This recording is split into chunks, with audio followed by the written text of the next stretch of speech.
The great... This is what happens when I try to read a quote verbatim. Get caught in my throat. The great... Wow. Let me try this again, please. The great doesn't happen through impulse alone and is a succession of the little things that are brought together. Vincent van Gogh said that. Van Gogh, whatever you like to call it. And I must admit, I 100% wholeheartedly agree with the world-renowned painter. And I truly am starting to see how a lot of the things that we want to achieve in this life basically come down to one little step, one little action done consecutively at a time. I'd really like to use this video today to really prove to you that so many of the challenges you face in your life right now can literally and simply be overcome with getting out of your mind and getting into your life.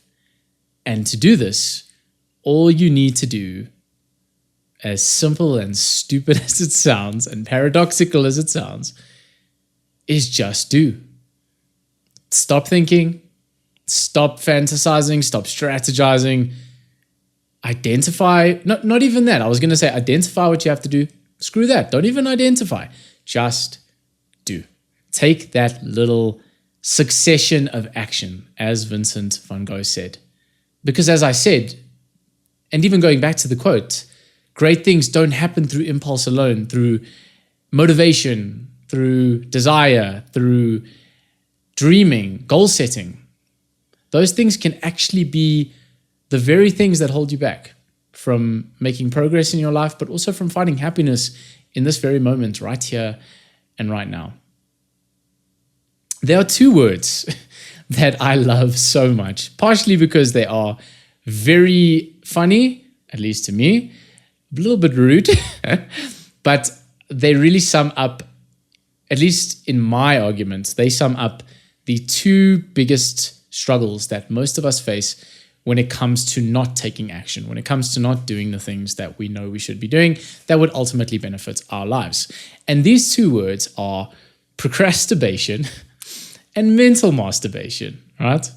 Very rude. Apologies for the crude imagery, but aren't they so brilliant at just summarizing the act of what they mean? Procrastination, in a very academic and intellectual breakdown, is the mix of the two words, as you might have guessed, procrastination and masturbation. And I think that it's such a beautiful word when put together, even though it's not a real word as of now. You never know with the way the dictionary changes in our modern society. It blends together this perfect concept of avoiding difficult things or avoiding the work that one needs to do, and masturbation, which is generally a very pleasurable activity, right? And what this kind of suggests is that we are avoiding things and doing more pleasurable things in order to avoid the discomforts, as I said, of doing things that are hard but productive and meaningful, right?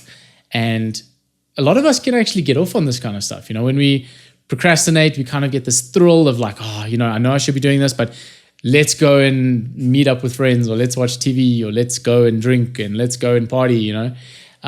It just kind of sums up the enjoyment that we tend to derive from avoiding the things that we should be doing. But ultimately and unfortunately, this enjoyment is only very short-lived, right? It's only now, it only happens for a moment, and it distracts us momentarily. But as you know, many times over and over again, you're back with the consequences of your actions. And eventually, whatever deadline or unfulfilled dream that you had looms over you, and you cannot run away from it forever, of course. Mental masturbation, on the other hand, is something that I have suffered with and have unfortunately fallen victim to many times throughout my life, and is one of my greatest barriers that have prevented me from overcoming challenges and from living out my ideal life. And essentially, mental masturbation is the act of thinking, right? It's the act of strategizing for progress. It's the art of fantasizing this dream life that I know one day I'm going to live, right? I know one day I'll have the beautiful wife and the incredible job, and I'll have the amazing friends and social life and travel the world, blah, blah, blah. And so what do I do in order to feel like I'm making progress towards this thing? Will I take action in order to get these desired outcomes? Will I actually put in the work? Hell no. What I'm going to do is I'm going to strategize all day long. I'm going to journal about the plans I have. I'm going to make this most beautiful, pointed, creative to-do list, right? That's going to be so well thought out. I'm going to Google Calendar my entire life so that I know that today I'm going to work towards my dream at 2 o'clock when it comes, right? But 2 o'clock never comes. And I end up watching another YouTube video. It's another form of mental masturbation. Sorry to insult you today, but perhaps you right now are mentally masturbating watching this video instead of doing the thing you should be doing, which is taking action, right? And again, no shame. This is something that I have struggled with so often. And the reason why we struggle with this, as well as procrastination, is because we get the feeling of progress without having to lift a finger. Right. And even though that feels good for the time being, and it makes us feel as though reading a book is helping us learn, right? I'm learning right now. I'm thinking, I'm building myself up. And I'm not saying that learning is not valuable, but I think a lot of us can very honestly admit that we rely on this feeling of productivity, this feeling of making progress and learning, and we allow it to basically stop us from doing the thing that would actually lead to the life that we would want to live. So let's find a solution to this problem. And going against the grain today in this video, instead of me giving you the answer to the solution, I think I found a better way, a little bit more of a creative way. And that way is by sharing a letter with you. You heard me correctly. I'm going to read you a letter today. A letter that was written many years ago by a very famous American artist by the name of Sol LeWitt, who wrote a letter to his dear friend, but also very famous post-minimalist sculptor. I believe it was in the 1960s, but basically wrote this letter to Eva Hesse, who at the time was struggling a lot with feelings of procrastination, but also feelings of perfectionism and being unable to do work that she was truly proud of, which ultimately prevented her from starting in the first place, which kind of left her in this free state, right? Where she wasn't making any progress. And when she did try something, she wasn't happy with the result. It wasn't perfect. Maybe that's our third concept we can throw into this video today. The art of perfectionism, which you may struggle with too. But this perfectionism prevented Eva from actually making the art that would one day lead her to being one of the most profound post-minimalist sculptors in the world. And Sol LeWitt, being the G that he was, wrote an absolutely masterful and profound letter to his friend to help her overcome this procrastination that she was feeling. And so what I'm going to do today is actually read you this letter as well as I can, and maybe even just throw in a few pointers here and there based on what I gather from it. And I really hope that this letter impacts you the way it has impacted me so profoundly, and it just absolutely cuts out 90% of the problems that you might be facing with regards to not living the life that you should be living and doing the things that you should be doing. So without further ado, let's read this letter. Dear Eva, it will be almost a month since you wrote to me, and you have possibly forgotten your state of mind. I doubt it though. You seem the same as always, and being you, hate every minute of it. By the way, before we continue with this letter, there is going to be some profanity here and some swearing. So what I'll do is I'll just kind of word out the things and pull the relevant signs so that YouTube doesn't fully demonetize me straight away. So here we go. Don't, says Sol LeWitt, right? Don't hate being you and every minute of it. Learn to say to the world once in a while, you have every right to. Just stop thinking, worrying, looking over your shoulder, wondering, doubting, fearing, hurting, hoping for some easy way out, struggling, grasping, confusing, itching, scratching, mumbling, bumbling, grumbling, humbling, stumbling, numbling, is that a word? Rambling like I'm doing right now, gambling, tumbling, scumbling, scrambling, hitching, hatching, bitching, moaning, groaning, honing. And this man just goes on forever. I think you get the point at this stage, but full of adjectives, right? And I'll kind of cut to the last bit of it. Besmirching, grinding away at yourself.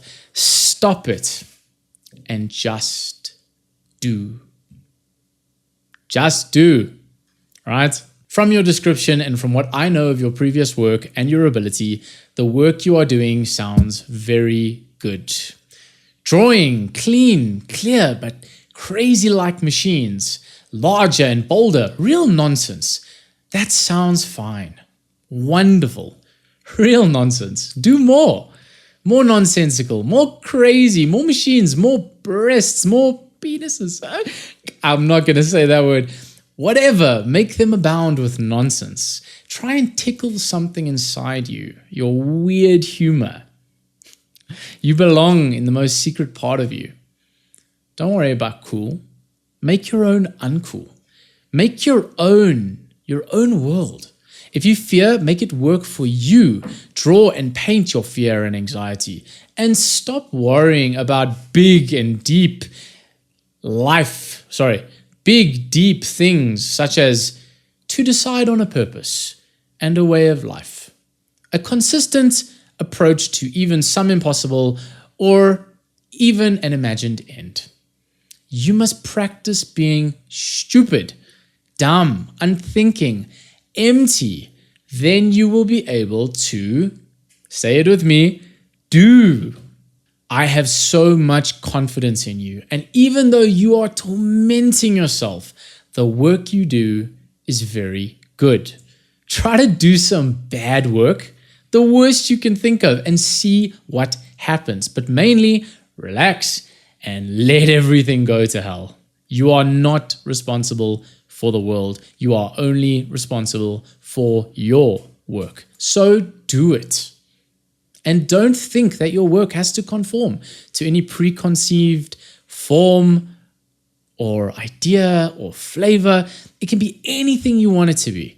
But if life would be easier for you if you stopped working, then stop. Don't punish yourself. However, I think that it is so deeply ingrained in you that it would be easier to just do.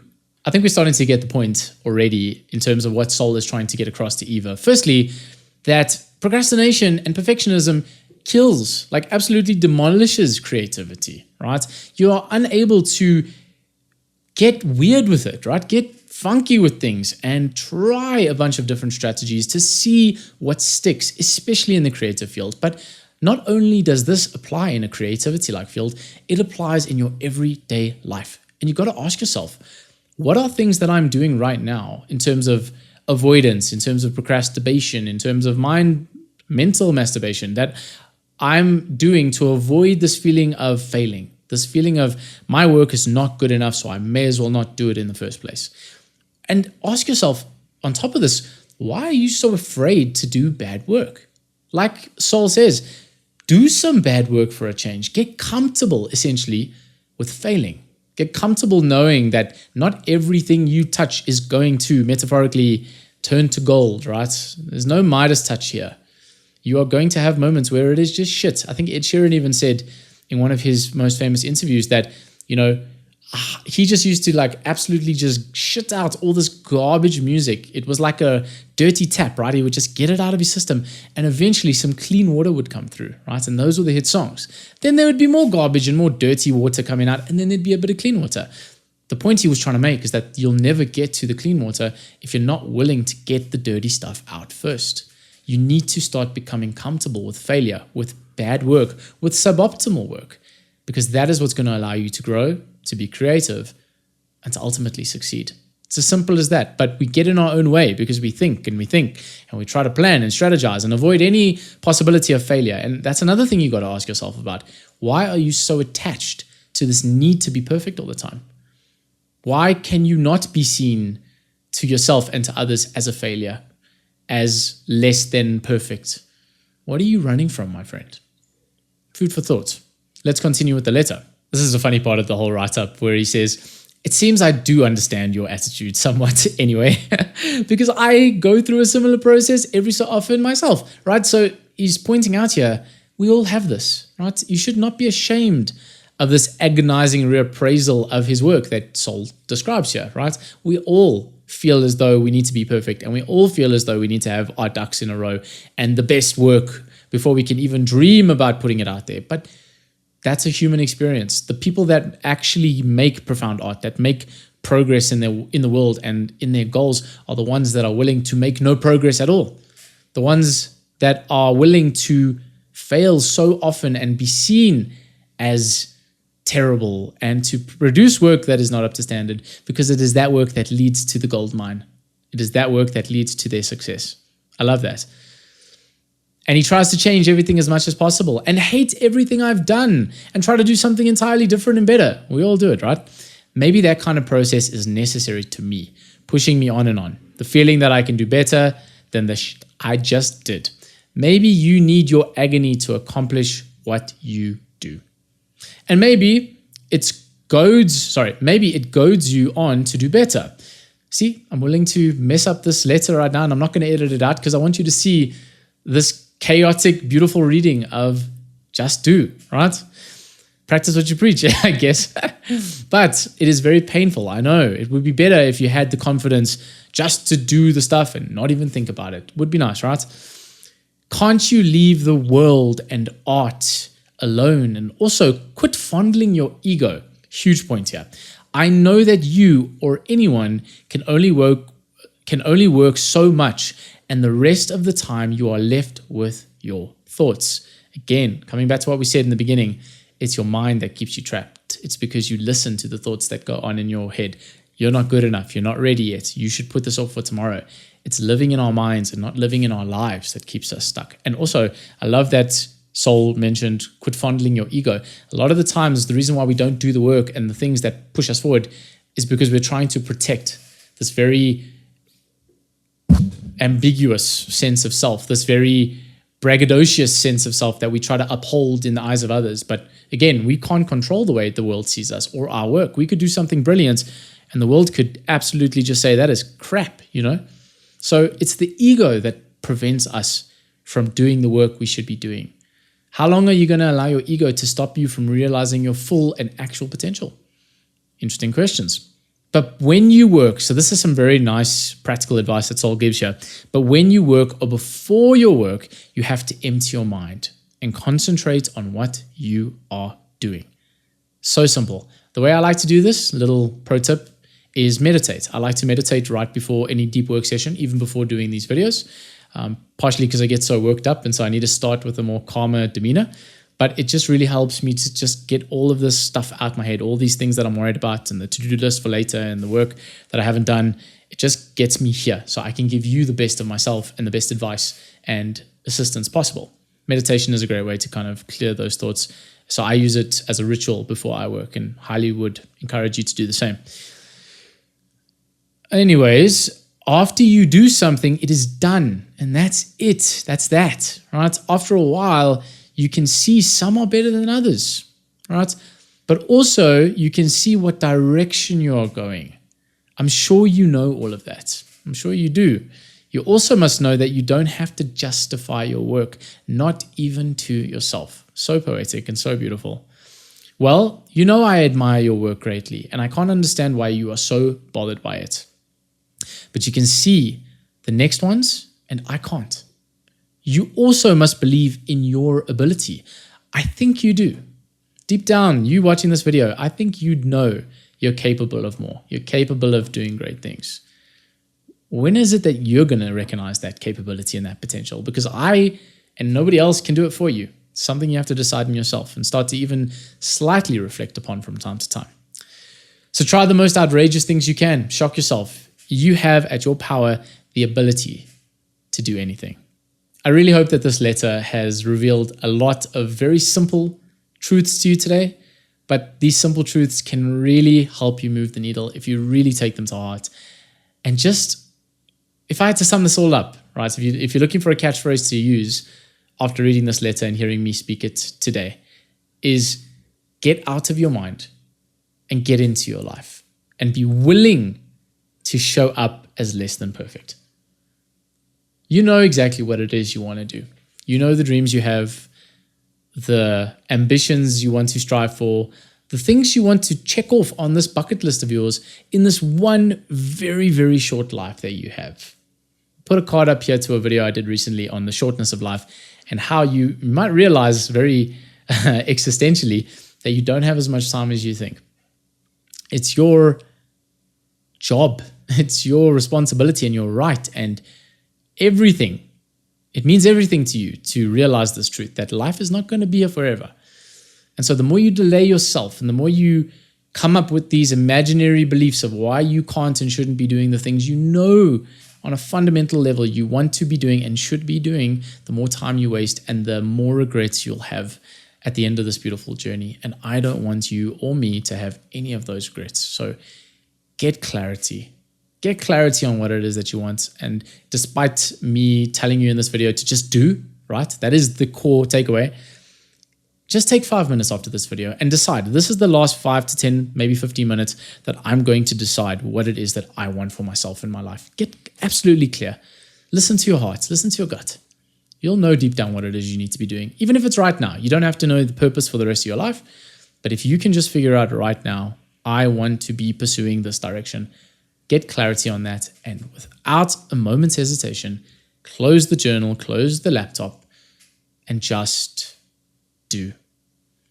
Because that's half the battle. Maybe even more.